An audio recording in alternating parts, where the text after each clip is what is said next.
আগে বলছিলাম যে এক দফা দাবিতে বৈষম্য বিরোধী ছাত্র আন্দোলনের সর্বাত্মক অসহযোগ আন্দোলন চলছে। শাহবাগ এলাকায় জড়ো হয়ে বিক্ষোভ শুরু করেছে বৈষম্য বিরোধী ছাত্র আন্দোলন। সেখানে আছেন আরেক সহকর্মী মনির মিল্লাত, আরো খবর তার কাছ থেকে জেনে নেব এবারে।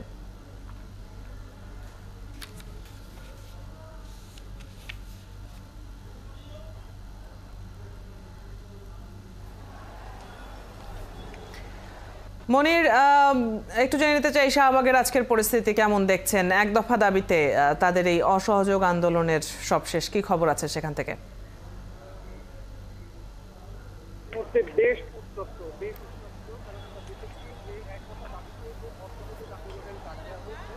শাহবাগের পরিস্থিতি এই মুহূর্তে বেশ উত্তপ্ত। এক দফা দাবিতে যে অসহযোগ আন্দোলনের ডাক দেওয়া হয়েছে বৈষম্য বিরোধী ছাত্র আন্দোলনের ব্যানারে, সেই অসহযোগ আন্দোলনের কেন্দ্রীয় কর্মসূচির অংশ হিসেবে শাহবাগে আজকে বেলা 11টায় বিক্ষোভ সমাবেশ হবার কথা ছিল এবং গণ অবস্থান কর্মসূচির ঘোষণা কিন্তু দেওয়া হয়েছিল। আমরা সেই ঘোষণা অনুযায়ী দেখেছি যে সকাল 10:30 থেকে এখানে বৈষম্য বিরোধী ছাত্র আন্দোলনের ব্যানারে বিপুল সংখ্যক মানুষজন, শিক্ষার্থী, ছাত্র জনতা তারা শাহবাগ মোড় অবরোধ করেছেন। 10:30টার পর থেকে আমরা দেখেছি যে পুরো শাহবাগ চত্বর বৈষম্য বিরোধী ছাত্র আন্দোলনের দখলে রয়েছে। তারা এই জায়গাতে অবস্থান নিয়ে আছেন। সকাল 10টার পর থেকে আমরা দেখছিলাম যে এখানে আপনার সরকার সমর্থক কিছু লোকজন তারা জাতীয় জাদুঘরের সামনে তারা এখানে অবস্থান নেওয়ার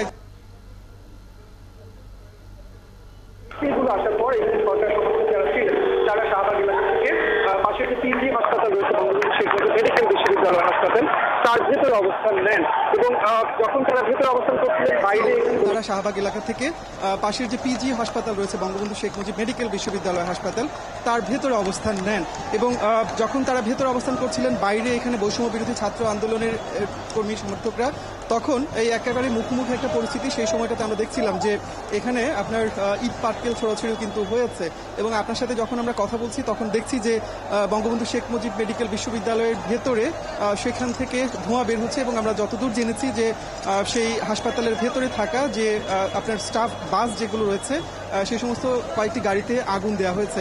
সেই আগুন আসলে কারা দিয়েছে সেটি আমরা আসলে বাইরে থেকে এখন পর্যন্ত নিশ্চিত নই, তবে দেখছি যে সেখান থেকে কিন্তু ধোঁয়া উঠছে। আর পুরো শাহবাগ চত্বর একদিকে কাঁটাবন, অন্যদিকে আপনার মৎস্য ভবন মোড়, পাশে ইন্টারকন্টিনেন্টালের যে সড়ক, এই পুরো চত্বরটি আমরা দেখছি যে এই মুহূর্তে এক দফার দাবিতে ছাত্র জনতা তারা দখলে দিয়েছে এবং তারা তাদের এক দফা দাবির পক্ষে এখানে স্লোগান দিচ্ছেন।